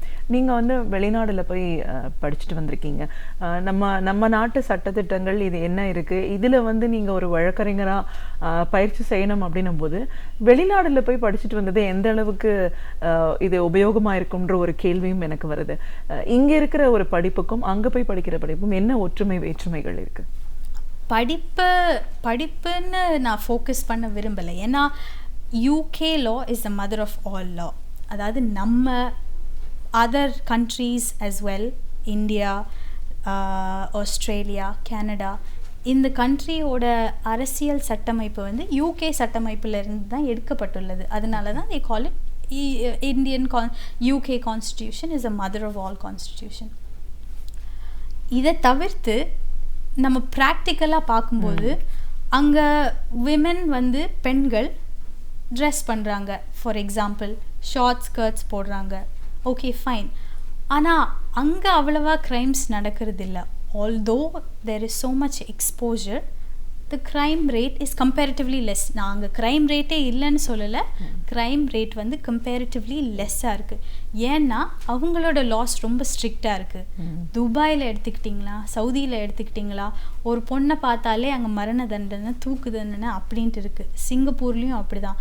ஸோ இந்த மாதிரி நம்ம மற்ற கண்ட்ரியோட லாவையும் நம்ம லாவையும் கம்பேர் பண்ணி பார்க்கும்போது லாஸ் ஸ்ட்ரிக்டாக இருக்குது. அதனால க்ரைம் ரேட் கம்மியாக இருக்குது. நம்மளோட லா வந்து இன்னும் ஸ்ட்ரிக்டாக இல்லை. நம்ம ஆர்கேயிக் லாஸ் வச்சுருக்கோம், பழைய காலத்து லாஸ் தான் இன்னும் அமெண்ட்மெண்ட்ஸ் கொண்டு வந்து நம்ம அதை யூஸ் பண்ணிகிட்ருக்கோம். which is why crime rate is comparatively high. Okay, so சட்ட ரீதியான ஒரு மாற்றங்களும் இன்றைக்கி இருக்கிற சூழலில் தேவைப்படுதுன்னு ஒரு வழக்கறிஞராக பதிவு பண்ணுறீங்க. இப்போது ஒரு பெண் அப்படின்னு எடுத்துகிட்டா நம்ம நிறைய சட்டம், உரிமை, பாதுகாப்பு இதெல்லாம் பேசியிருக்கோம். ஒரு பெண் அப்படிங்கிற முறையில் அவங்கள பாதுகாத்துக்கிறதுக்காக எந்த மாதிரியான ஒரு புரிதல் சட்டத்தை பற்றி அவங்களுக்கு தெரிஞ்சிருக்கணும், சமூகத்தை பற்றி தெரிஞ்சிருக்கணும்? இந்த ரெஸ்பான்சிபிலிட்டி வந்து நான் பேரண்ட்ஸ் மேலே இருக்குன்னு சொல்லுவேன். ஏன்னா என்னோட தாய், she's one of the highly qualified judge in India and she sent me to abroad when I was 17. எனக்கு 17 வயசு இருக்கும்போதே என்னை வந்து இந்த நாட்டை விட்டுட்டு நீ போய் படிச்சுட்டு வா அப்படின்னு என்னை அனுப்புனாங்க. அங்கே எனக்கு வந்து எவ்வளோ சோஷியல் த்ரெட்ஸ் இருக்குது அப்படின்றது வந்து அவங்களுக்கு ஏற்கனவே புரிஞ்சுது. பட் சின்ன வயசுலேருந்தே அவங்க வந்து என்னுடைய அடிப்படை உரிமை என்ன, என்னுடைய அடிப்படை கடமை என்ன அப்படிங்கிறது என்னன்னு வந்து எனக்கு சொல்லி வளர்த்ததுனால it wasn't a big threat to me. So I think it is on the parents side. They have to grow their children and educate their children. Okay, ஸ்கூலுக்கு போயிட்டு வராங்க, ஸ்கூல் இஸ் சில ஸ்டூடெண்ட்ஸுக்கு school is their first home. But most of us மொத்தமாக பார்க்கும்போது நமக்கு வந்து வீடு தான் இஸ் ஆர் ஃபர்ஸ்ட் ஹோம். அதனால் ஃபர்ஸ்ட் ஹேண்ட் நாலேஜ் நம்ம பேரண்ட்ஸ் வந்து நம்மளை போல்டாக இருக்க சொல்லி வளர்க்க சொல்லணும்.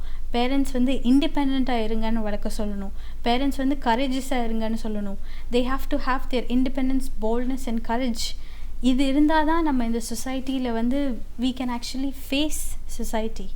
ஒரு வழக்கறிஞராக இன்றைக்கி பெண்கள் அப்படின்னு வரும்போது சட்டம் வந்து எந்த அளவுக்கு அவங்களுக்கு பாதுகாப்பு கொடுக்குது, பெண்களுக்கான உரிமைகள் என்ன, சட்ட ரீதியான பாதுகாப்பு என்ன, அது பெண்களுக்கு எந்த அளவுக்கு அதை பற்றின ஒரு புரிதல் இருக்குது, இதை பற்றின ஒரு விழிப்புணர்வை நாம் இன்றைக்கி ஏன் ஏற்படுத்த வேண்டிய அவசியத்தில் இருக்கும்?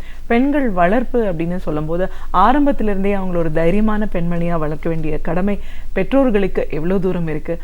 உங்களுடைய அனுபவங்கள் சார்ந்தும் உங்களுடைய கல்வி சார்ந்தும் பல சுவாரஸ்யமான விஷயங்களை எங்களோட நீங்கள் முழுமையாக பார்க்கறதுக்கு நன்றி. நன்றி.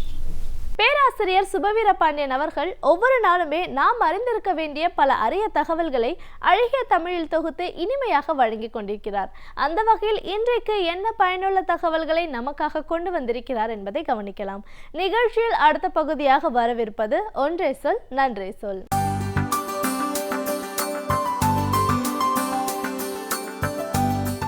அனைவருக்கும் என் அன்பு வணக்கம். வருகிற கல்வி ஆண்டிலிருந்து மருத்துவ படிப்பிற்கு நம்முடைய பிள்ளைகள் அதில் சேர விரும்பினால் அவர்கள் நீட் என்கிற ஒரு தேர்வு எழுதி அதில் வெற்றி பெற்றால்தான் முடியும் என்று ஒரு புதிய சட்டத்தை மத்திய அரசு கொண்டு வருகிறது.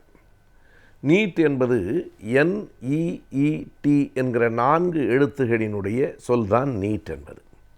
அதனுடைய விரிவு the national eligibility come entrance test என்று அதனை குறிப்பிடுகிறார்கள். எனவே தேசிய அளவிலான தகுதி மற்றும் நுழைவு தேர்வு, அதில் வெற்றி பெற்றால்தான் பொது மருத்துவம் MBBS ஆனாலும் சரி, பல் மருத்துவம் BDS ஆனாலும் சரி, அதில் வெற்றி பெறுகிற மாணவர்கள்தான் அந்த வாய்ப்பை பெற முடியும்.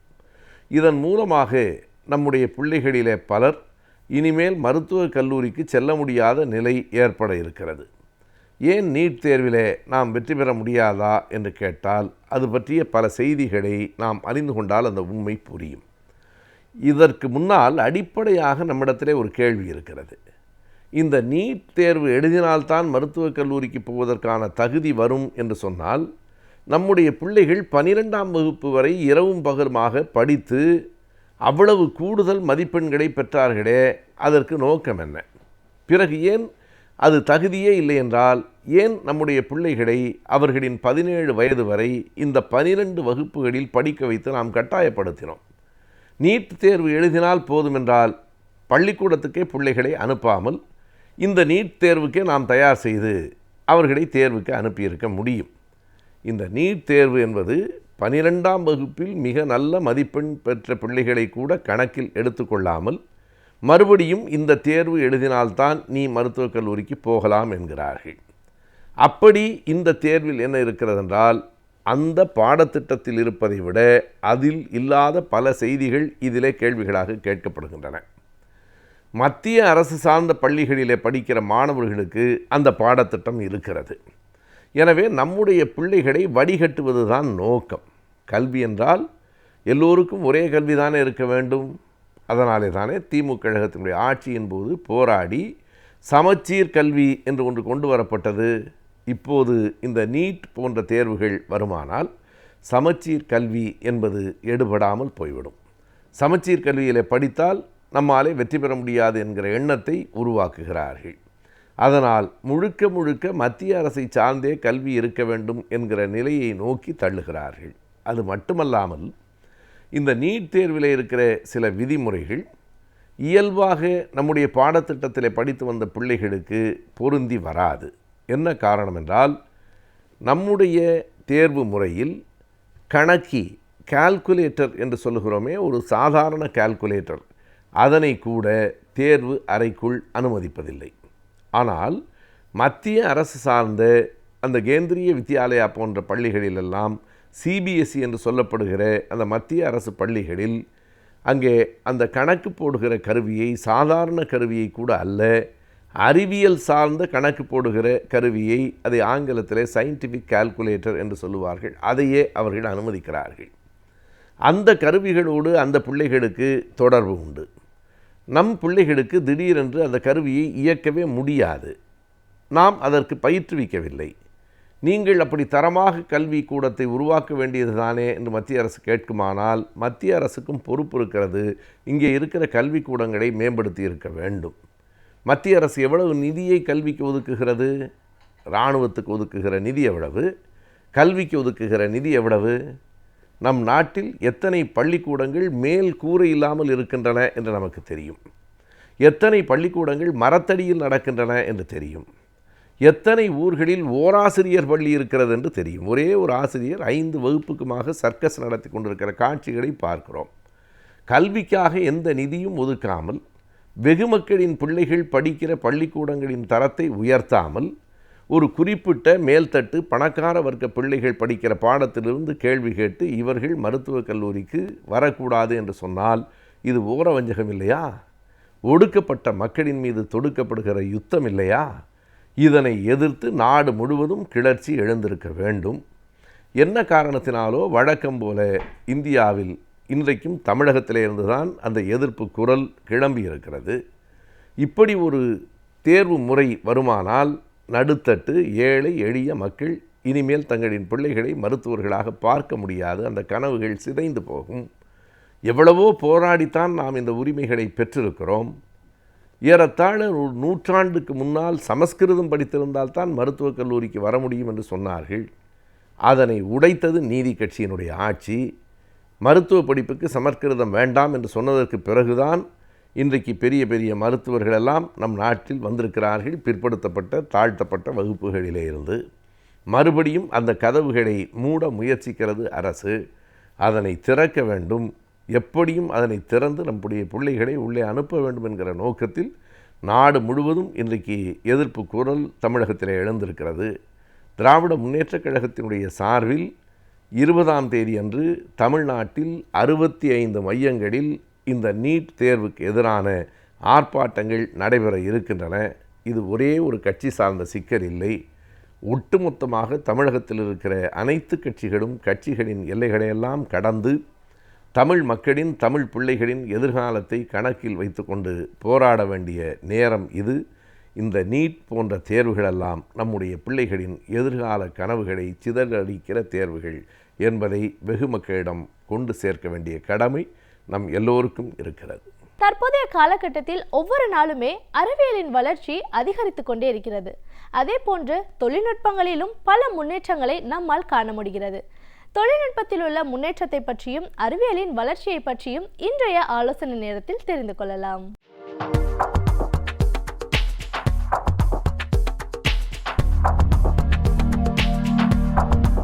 வணக்கம்.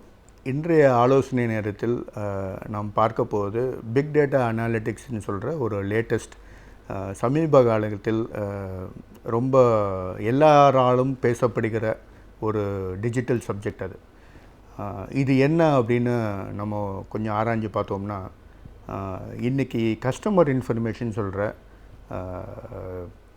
இன்ஃபர்மேஷன் வந்து இன்றைக்கி எல்லா கம்பெனினாலேயும் ஸ்டோர் செய்யப்படுகிறது. ஒரு உதாரணத்துக்கு சொன்னீங்கன்னா, என்னோடய வங்கி, என்னோடய இன்சூரன்ஸ் கம்பெனி, நான் ஹேர் கட்டிங் போகிற சலூன், இல்லைன்னா நான் சாமான்கள் வாங்கும் சூப்பர் மார்க்கெட்லேருந்து நான் மொபைல் யூஸ் பண்ணுற டெலிகாம் கம்பெனி வரைக்கும் எல்லாருக்குமே நான் யார் என்று தெரியும். நான் யார் என்று தெரியும்னு சொன்னீங்கன்னா, அது ஒரு உதாரணத்துக்கு சொன்னீங்கன்னா, என் பேர் என்ன, நான் வசிக்கும் விலாசம், அதாவது முகவரி என்ன, எனக்கு என்ன வயசு, எனக்கு என்ன பிடிக்கும், என்ன டைப் ஆஃப் கால்ஸ் நான் நிறைய பண்ணுறேன். ஒரு டெலிகாம் கம்பெனி எடுத்துட்டிங்கன்னா, ஒரு உதாரணத்துக்கு எடுத்திங்கன்னா, ஒரு மாதம் முழுவதும் பார்த்தால் நான் எத்தனை எஸ்டிடி கால் பண்ணுறேன், எத்தனை ஐஎஸ்டி கால் பண்ணுறேன், எத்தனை லோக்கல் கால் பண்ணுறேன், நான் எத்தனை எஸ்எம்எஸ் அனுப்புகிறேங்கிற புள்ளி விவரத்தோடு அவங்களுக்கு என்னையை பற்றி தெரியும். இதே நீங்கள் ஒரு வருட காலத்து பார்த்தீங்கன்னா, ஒரு 12 மாதம் இருக்கிற ஒரு முழு ஆண்டை அவங்க எடுத்து பார்த்தாங்கன்னா, என்னோடய மொபைல் யூசேஜ் டேட்டா அப்படின்னு சொல்கிற எந்த மாதிரியான என்னோடய பிஹேவியர் இருக்குது, என்ன மாதிரியான கால்ஸ் நான் பண்ணுறேன், எல்லா இன்ஃபர்மேஷனும் ஒரு டேஷ்போர்டு அப்படின்னு சொல்கிற ஒரு ரொம்ப முக்கியமான ரொம்ப இன்ட்ரெஸ்டிங்கான ஒரு கான்செப்ட். அது டேஷ்போர்டில் என் பேரை போட்டு என்னோடய கஸ்டமர் ப்ரொஃபைல் எடுத்து பார்த்துட்டாங்கன்னா ஒரு கிராஃப் மாதிரி அவங்களுக்கு வரும். ஸோ இது வந்து டெலிகாம் கம்பெனி. இதே மாதிரி சூப்பர் மார்க்கெட் நீங்கள் பார்த்தீங்கன்னா, நான் ஒரு உதாரணத்துக்கு என் வீட்டுக்கு பக்கத்தில் இருக்கும் ஒரே சூப்பர் மார்க்கெட்டில் நான் ரெகுலர் கஸ்டமர்னு சொல்கிறேன். எப்போதுமே நான் என்ன வாங்கினாலும் அந்த கடையில் தான் நான் போய் வாங்குகிறேன். இது எல்லாருக்கும் பொருந்துகிற ஒரு விஷயம். நம்ம வீட்டுக்கிட்ட இருக்கிற சூப்பர் மார்க்கெட்டில் தான் நம்ம எல்லாருமே வாங்கிட்டுருக்கோம். இது நீங்கள் பார்த்தீங்கன்னா, ஒரு மாதத்துக்கு 2000 இல்லை 2500 ரூபாய் இல்லை 1000 ரூபாய் அந்த என்னோடய மாத கணக்கு, என்னோடய பட்ஜெட்டு படி சில விஷயங்கள் நான் வந்து சர்க்கரை என்றால் இவ்வளோ வாங்குவேன், ரவை என்றால் இவ்வளோ வாங்குவேன், காய்கறி என்றால் வாரத்துக்கு ஒரு முறை வாங்குவேன். இந்த மாதிரி இந்த இன்ஃபர்மேஷன் வந்து என்னோடய சூப்பர் மார்க்கெட் வந்து என்னையை பற்றி உண்டான அந்த இன்ஃபர்மேஷன் அவங்களுக்கு தெரியும். இப்போது இன்னொரு என்னோடய வங்கி எடுத்துக்கிட்டிங்கன்னா, என் வங்கி கணக்கில் ஒரு ஒரு ஒரு குறிப்பிட்ட காலத்தில் எத்தனை பணம் நான் சேமிக்கிறேன், எத்தனை அந்த பணத்தை வைத்து நான் என்ன செய்கிறேன், எத்தனை பணத்தை எவ்வளோ ரூபா நான் வந்து மியூச்சுவல் ஃபண்டில் போடுறேன், எவ்வளோ பணம் நான் இன்சூரன்ஸுக்கு பே பண்ணுறேன், என்ன மாதிரியான கஸ்டமர் நான் அப்படிங்கிற இன்ஃபர்மேஷன் வந்து என்னோடய வங்கிக்கும் தெரியும். இதே இன்சூரன்ஸ் கம்பெனி எடுத்துட்டிங்கன்னா, அவங்களும் என்னோடய கஸ்டமர் ப்ரொஃபைல் ரொம்ப அழகாக அவங்களால கணிக்க முடியும். ஒரு உதாரணத்துக்கு சொன்னால், நான் எத்தனை பாலிசி வச்சுருக்கேன், எனக்கு என்னோடய வயசு என்ன, என்னோடய உயிர் மேல் ஒரு லைஃப் இன்சூரன்ஸ் பற்றி பேசினீங்கன்னா என்னோடய உயிர் மேல் என்ன ரிஸ்க் இருக்குது. ஒரு உதாரணத்துக்கு சொன்னீங்கன்னா, 30 வயதில் இருக்கிற ஒரு ஒரு மிடில் ஏஜ் மேனுக்கும் 50 வருஷம் வயதில் இருக்கிற ஒரு என்னை போல் இருக்கிறவருக்கும் லைஃப் ரிஸ்க்குங்கிற ஒரு ஃபேக்டர் தான் இன்சூரன்ஸ் கம்பெனி ரொம்ப முக்கியமான ஒரு விஷயம். இப்போ நான் வந்து ஒரே இடத்தில் அமர்ந்து செய்யக்கூடிய வேலை இருக்குது அப்படின்னு ஒரு உதாரணத்தை எடுத்துக்கிட்டிங்கன்னா, என்ன மாதிரியே இன்னொருத்தர் அதே 50 வயதில் வெளியே ஊராக சுற்றும் வேலை இருக்கிறவர் ஒருத்தர் இருக்கார். இந்த 2 பேரை அவங்க ஒப்பிட்டு பார்க்கும்போது என்னோடய லைஃப் மேலே இருக்கிற ரிஸ்க் வந்து கம்மி அப்படின்னு என்னோடய சிஸ்டம் அந்த டேட்டா அனாலிட்டிக்ஸ் சொல்லும். இதே இன்னொருத்தர் என் வயதில் இருக்கிற இன்னொருத்தர் வந்து ஊராக சுற்றும் வேலை அவருக்கு இருக்கும்போது அவரோட லைஃபோட ரிஸ்க் ஜாஸ்தி. லைஃபோட ரிஸ்க் எப்படி ஜாஸ்தி ஆகுதுன்னு நீங்கள் பார்த்தீங்கன்னா, அவர் வந்து விமானத்தில் செல்வார், அவர் ட்ரெயினில் செல்வார், பஸ்ஸில் செல்வார், இல்லைனா ஒரு 2 வீலர் எடுத்து ரோடில் வெளியே நிறைய இடத்துல சுற்றுற வேலையாக அவருக்கு இருக்கும். ஸோ இதெல்லாம் இன்சூரன்ஸ் கம்பெனி தெரிஞ்சுக்கும். என்ன மாதிரியான நான் வேலையில் இருக்கேங்கிறது தெரிஞ்சுக்கிட்டு அதை பேஸ் பண்ணி தான் என்னோடய இன்சூரன்ஸ் ப்ரீமியம் அவங்க ஃபிக்ஸ் பண்ணுறாங்க. இது எல்லாமே வந்து எப்படி இன்றைக்கி சாத்தியமாகுது அப்படின்னு பார்த்தீங்கன்னா, இந்த பிக் டேட்டா அனாலிட்டிக்ஸுங்கிற ஒரு கான்செப்ட்னால தான். நம்ம டே டு டே லைஃப்பில், அதாவது நம்ம சூப்பர் மார்க்கெட் ஒரு உதாரணம் எடுத்துக்கிட்டிங்கன்னா, சில பொருட்களையும் நம்ம வந்து கண்டிப்பாக வாங்குவோம். ஒரு உதாரணத்துக்கு சொல்லப்போனால், காய்கறிகளில் வெங்காயமும் உருளைக்கிழங்கும் எல்லார் வீட்டிலும் கண்டிப்பாக வாங்கக்கூடிய ஒரு காய்கறி. அதை வந்து அந்த சூப்பர் மார்க்கெட்டோட லாஸ்ட்டில் குனிஞ்சு கீழே எடுக்கிற மாதிரி வச்சுருப்பான். ஏன்னா நம்ம அதை கண்டிப்பாக வாங்குகிற ஐட்டம். இதே நம்ம எப்பயாவது கண்ணுக்கு முன்னாடி தென்படும் போது தான் நம்மளுக்கு அப்படி ஒரு பொருள் இருக்குது, அப்படி ஒரு காய்கறி இருக்குன்ட்டு இருந்தாலும் நம்ம வாங்குவோம். இல்லாவிட்டாலும் எனக்கு ஒன்றும் பிரச்சனை இல்லைங்கிற காய்கறிகள்லாம் பார்த்திங்கன்னா, நம்ம கண்ணுக்கு முன்னாடி தெரிகிற மாதிரி, நம்ம உள்ளே என்ட்ரான உடனே கண்ணில் முன்னாடி தெரிகிற மாதிரியே அவங்க அரேஞ்ச் பண்ணி வைப்பாங்க.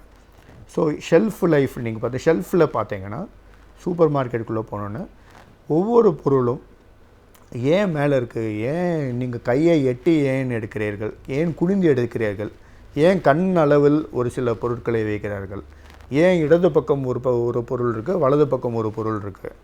இந்த பொருள் வாங்கினதுக்கப்புறம் லாஜிக்கலாக அடுத்தது என்ன பொருள் வாங்குவாங்க. ஃபார் எக்ஸாம்பிள், ப்ரெட்டு வாங்குகிற இடத்துல நீங்கள் பார்த்தீங்கன்னா அதுக்கு பக்கத்துலேயே பட்டரும் சீஸும் வைத்திருப்பார்கள். ஏன்னா ப்ரெட்டு வாங்கும்போது சாதாரணமாக நம்மளோட மனப்பான்மை எப்படி என்றால், ப்ரெட்டு வாங்கின உடனே நம்ம பட்டரும் சீஸும் வாங்கணுங்கிற அந்த ஒரு ஞாபகம் வரும். இது ஒரு உதாரணத்துக்கு சொல்கிறேன்.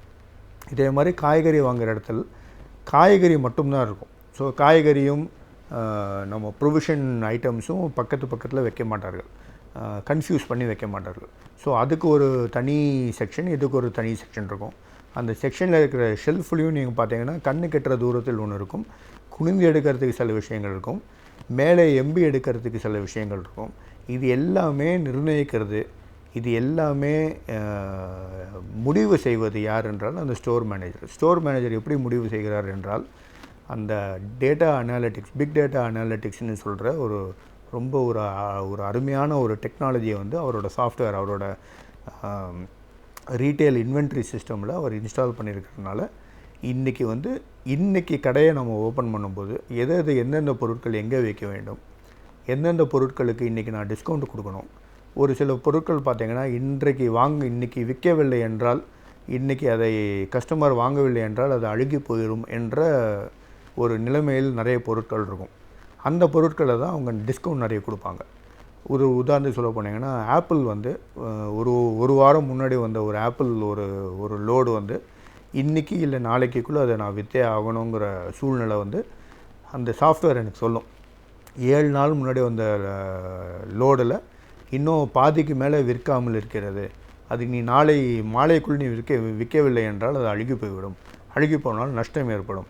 அதனால் இதை நீ வந்து டிஸ்கவுண்ட்டில் இன்னும் போட்டேன்னா உங்களுக்கு வந்து சேல்ஸ் ஜாஸ்தி ஆகும். அப்போ நீங்கள் அந்த சூப்பர் மார்க்கெட் உள்ளே போன உடனே மிக அழகாக டெக்கரேட் செய்து அந்த ஷெல்ஃபில் நீங்கள் பார்த்தீங்கள் என்றால் ஆப்பிள் டிஸ்கவுண்ட் அப்படின்னு பெரிய கொட்டை எழுத்துலேயே எழுதி வச்சுருப்பாங்க. ஸோ உங்கள் கண்ணில் இம்மிடியேட்டாக அது தென்பட்டோன்னே அதை நீங்கள் வாங்க அந்த டெம்டேஷன் அப்படின்னு சொல்கிற நீங்கள் கண்டிப்பாக வாங்குவீங்க அப்படிங்கிற ஒரு சூழ்நிலை ஏற்படுது. இதெல்லாம் எப்படி சாத்தியமாகுது என்றால் இந்த பிக் டேட்டா அனாலிட்டிக்ஸ்ன்னு சொல்கிற ஒரு அருமையான டெக்னாலஜி கான்செப்ட்னால தான். நன்றி. நம் சுற்றுச்சூழல் தூய்மை இல்லாமல் இருப்பதற்கு முக்கியமான காரணம் மனிதர்களாகிய நாம் தான். நம்மை சுற்றி இருக்கும் சுற்றுச்சூழலை எவ்வாறு தூய்மையாக வைத்துக் கொள்ளலாம் என்பதை பற்றி நம்மிடையே இன்றைக்கும் பகிர்ந்து கொள்ள வந்திருக்கிறார் டாக்டர் வின்சென்ட் அவர்கள். நிகழ்ச்சியில் நிறைவு பகுதியாக வரவிருப்பது சுற்றுச்சூழல்.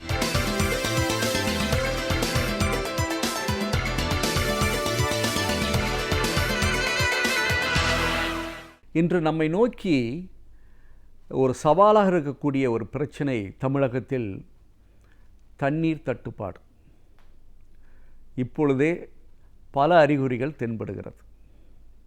ஏற்கனவே நம்முடைய விவசாயிகள் தண்ணீர் இல்லாத ஒரு காலகட்டத்தில் தண்ணீரினுடைய பற்றாக்குறையினுடைய காரணமாக தங்களுடைய விவசாயங்களை சரிவர செய்ய முடியாமல் தவித்து கொண்டிருக்கிற ஒரு சூழல் இப்பொழுது உருவாகியிருக்கிறது. ஆனால் அதையும் தாண்டி நம்முடைய தமிழகத்தினுடைய நிலத்தடி நீர் அதனுடைய அளவும் குறைந்து கொண்டே வருகிறது. மூன்றாவதாக நம்முடைய நீர் தேக்கங்கள் என்று சொல்லப்படுகிற அணைகள், அணைக்கட்டுகள், குளங்கள், குட்டைகள் இவற்றில் தண்ணீரினுடைய அளவு குறைந்து கொண்டே வருகிறது.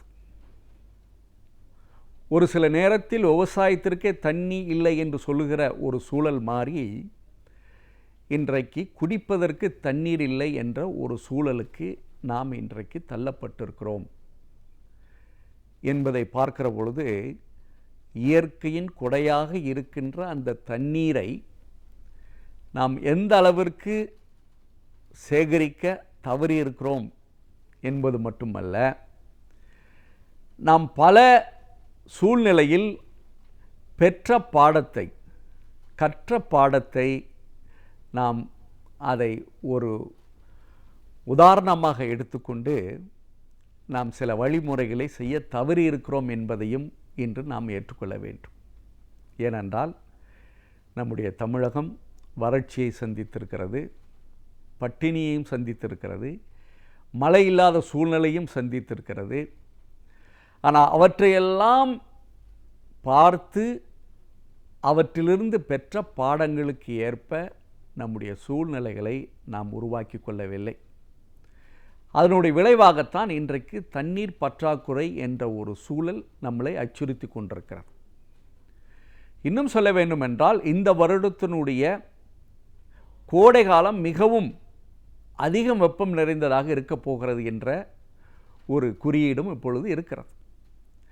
அத்தகைய சூழ்நிலையில் நாம் குடிப்பதற்கு கூட தண்ணீர் எங்கேருந்து பெறப்போகிறோம் என்ற ஒரு சூழல் இருக்கிறது. ஆனால் இது ஒருபுறம் இருந்தால் கூட எங்கே நாம் தவறு செய்திருக்கிறோம் என்பதை இப்பொழுதாவது சிந்தித்து பார்க்க வேண்டிய ஒரு சூழ்நிலையில் நாம் இருக்கிறோம். இப்பொழுது கூட அதை சிந்திக்கவில்லை என்றால் நமக்கு தண்ணீருக்கு வேறு எந்த வழியும் தெரியப் போவதில்லை. பொதுவாக இயற்கையின் கொடையாக இருக்கக்கூடிய அந்த தண்ணீர் மழையிலிருந்து வருகிறது. இன்னும் சொல்ல வேண்டுமென்றால் மழை நீர் தான் நம்முடைய நன்னீருக்கு ஆதாரமாக இருக்கிறது. அவ்வாறு மழை வருகிற நேரத்தில் நம்முடைய சேகரிப்பு முறையை பொறுத்து தான் ஒவ்வொரு இடத்திலும், ஒவ்வொரு நாட்டிலும், ஒவ்வொரு மாநிலத்திலும் தண்ணீரினுடைய பராமரிப்பு இருந்து கொண்டிருக்கிறது. இதில் நமக்கு இருக்கிற வேதனை என்னவென்று கேட்டால், தண்ணீர் சேமிப்பில் ஏன் நாம் ஒரு கவனம் செலுத்துவதில்லை என்பதுதான். ஏனென்றால் பல மாநிலங்கள், பல நாடுகள் தண்ணீர் சேமிப்பில் மிகவும் முக்கியமான கவனம் செலுத்துகிறது. ஸோ அத்தகைய சூழ்நிலையில் நாம் இப்பொழுது இந்த தண்ணீர் சேமிப்புக்கு எந்த அளவிற்கு முக்கியத்துவம் கொடுக்க வேண்டும் என்பதுதான் இன்றைக்கு நிதர்சனமான ஒரு உண்மையாக இருந்து கொண்டிருக்கிறது. ஏனென்றால் இந்த நீரை கையாளுகிற ஒரு முறைதான், மேலாண்மைப்படுத்துகிற முறைதான் ஒரு நாட்டினுடைய ஒரு இடத்தினுடைய வளர்ச்சிக்கு வித்திடுகிறது என்பது இன்றைக்கு அனைவரும் தெரிந்து வைத்திருக்கிற உண்மையாக இருக்கிறது. அதனுடைய விளைவாகத்தான் நாம் ஒரு சில விஷயங்களை தெரிந்து கொள்வது நல்லது. பொதுவாக மழை நீர் வருகிற பொழுது அதை சேகரிக்கிற முறைகள் தொண்டு தொற்று வரலாற்றிலும் இருக்கிறது, அதோடு செயல்முறை திட்டமாகவும் இருந்து கொண்டிருக்கிறது. ஆனால் இன்று வரை ஒரு 3 நாள் தொடர்ந்து பெய்த மழையை அதனால் சேகரிக்கப்பட வேண்டிய தண்ணீரை நாம் சேர்த்து வைத்திருக்கிறோமா என்று கேட்டால் இல்லை என்று தான் சொல்ல முடியும். ஏனென்றால் மழை பெய்த அறிகுறி இல்லாமலே நம்முடைய சூழல் மாறிவிடுகிறது. இது ஒன்று. இரண்டாவதாக, ஒரு மழை நீரை சேகரிக்கிற முறை என்பது ஒரு இயற்கையானது. எந்த இடத்தில் மண்ணினுடைய தன்மை, அதோடு சேர்ந்து அதில் இருக்கிற மரங்கள், அதை பொறுத்து மழைநீரை சேகரிக்கிற அந்த இயற்கை முறை அமைந்திருக்கிறது. ஒரு இடத்தினுடைய மண்ணின் தன்மையும் அந்த இடத்தில் இருக்கிற மரங்களினுடைய எண்ணிக்கையும் அடிப்படையாக வைத்து நீரை சேகரிக்கிற அந்த முறை நாம் எளிதாக புரிந்து கொள்ளலாம். ஏனென்றால் ஒரு இடத்தில் சிறந்த மண்ணும் அதிகமான மரங்கள் இருக்கிற பொழுது அந்த மரங்கள் மழை நீரை எளிதாக மண்ணில் கொண்டு சேகரிக்கிற அந்த முறை இயற்கையாகவே அமைந்து விடுகிறது. ஆனால்தான் நாம் மழைநீரை சேகரிக்க வேண்டும் என்று நாம் சொன்னால் கூட அந்த இடம் அதற்கு உகந்ததாக மாற்றியிருக்கிறோமா என்றால் இன்று கூட இல்லை. ஏனென்றால் இன்றைக்கு பல இடங்களை பார்க்கிற பொழுது நிலங்கள் தரிசு நிலங்களாக இருக்கிறது. ஆனால் அவற்றை ஒரு நல்ல நிலமாக மாற்றுகிற முறை எப்பொழுது வரும் என்றால் அதில் பல மரங்களை நட்டு அந்த மரங்கள் மூலம் அந்த இயற்கையின் கொடையாக வரக்கூடிய அந்த நீரை சேகரிக்கிற அந்த முறையை நாம் செய்ய தவறி இருக்கிறோம். இன்று கூட நம்முடைய தமிழகத்தில் வடத்திலிருந்து தெற்காக செல்கிற பொழுது நீங்கள் எத்தனை இடத்தில் மரங்களை பார்க்க முடிகிறது. ஆனால்தான் இன்று போர்க்கால நடவடிக்கையில் நம்முடைய நிலங்கள், குறிப்பாக தரிசு நிலங்களில் மரங்களை நட்டு அதன் மூலம் பெறுகிற அந்த பயனை நாம் பெற்றாகவே வேண்டும். அடுத்து இன்றைக்கு நிலத்தடி நீர் அதிகமாகவே பயன்படுத்தப்படுகிறது. அதான் சொல்வாருங்க, கேரிங் கெப்பாசிட்டி என்று சொல்வது போல ஒரு தேவையான அளவிற்கு மேலாக ஒரு குறிப்பிட்ட அளவை தாண்டி இன்றைக்கு நம்முடைய நிலத்தடி நீர் பல வழிகளுக்கு பயன்படுத்த கொண்டு வருகிறது. ஏனென்றால் நிலத்தடி நீரை விவசாயத்திற்கும் குடிப்பதற்குமே பயன்படுத்தக்கூடிய அந்த கால சூழல்நிலை மாறி இன்று வேறு வேறு பயன்களுக்கு பயன்படுத்துகிற ஒரு சூழல் மாறிவிட்டதனுடைய விளைவாக குறைந்த அளவு நிலத்தடி நீரை நாம் தொடர்ந்து பயன்படுத்தலாம் என்ற ஒரு நம்பிக்கை போய் இன்றைக்கு அதுவும் ஒரு பற்றாக்குறையாக மாறிக்கொண்டிருக்கிறது. அடுத்து இன்றைக்கு மாறி வருகிற தட்பவெப்ப சூழலுக்கு ஏற்ப இன்றைக்கு தண்ணீர் எளிதாக நீராவியாக சென்று விடுகிறது. ஏனென்றால் அதிகமான வெப்பமான ஒரு சூழலுடைய காரணமாக தண்ணீர் அதிகமாகவே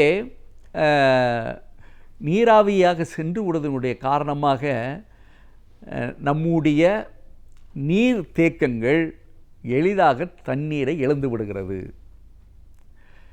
இவற்றையெல்லாம் வைத்து பார்க்கிற பொழுது நாம் ஒரு விஷயத்தை தெரிந்து கொள்ள வேண்டும். ஒன்று, நீரை எப்படி மேலாண்மை செய்வது, நீரை எப்படி சேமித்து வைப்பது, இந்த 2 உத்திகளுக்கும் நாமும் அரசும் ஒரு பெரிய முயற்சி செய்து நம்முடைய தமிழகத்தினுடைய தண்ணீர் பற்றாக்குறையை தீர்க்க வேண்டும்.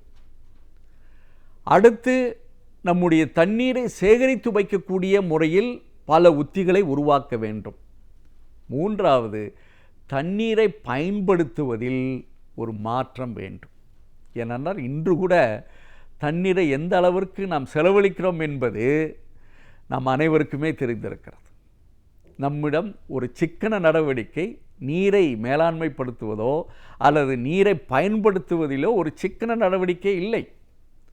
அதனால்தான் இவற்றையெல்லாம் வைத்து பார்க்கிற பொழுது நாம் எளிதாக தீர்க்கக்கூடிய இந்த பிரச்சனை ஏன் இந்த அளவிற்கு ஒரு பெரிய துன்பத்தை தந்து கொண்டிருக்கிறது என்றால், நாம் வைப்பதிலும் அவற்றை பயன்படுத்துவதிலும் மாற்றங்கள் கொண்டு வருகிற பொழுது நிச்சயமாக இந்த தண்ணீருடைய பற்றாக்குறையை தமிழகத்தில் மட்டுமல்ல அனைத்து இடங்களிலும் ஒரு பெரிய மாற்றத்தை கொண்டு வரலாம். ஆனால் அதற்கு தேவை அனைத்து நிலையிலும் ஒரு மனமாற்றம். அதுபோன்று அரசனுடைய திட்டங்கள் இவை இணைகிற பொழுது தண்ணீரினுடைய பற்றாக்குறையை நீக்கி, ஏனென்றால் வாழ்க்கைக்கு ஆதாரமாக இருக்கக்கூடிய தண்ணீர் தான், அது இல்லாமல் வாழ்க்கையே இல்லை என்று சொல்லலாம். அந்த அளவிற்கு இருக்கிற பொழுது தண்ணீரை சேமிப்பதையும் அதனை பயன்படுத்துவதிலும் ஒரு உத்தியை நாம் நிச்சயமாக உருவாக்க வேண்டும். அதன் மூலம் இந்த பற்றாக்குறையை நாம் எளிதாக சமாளித்து விடலாம்.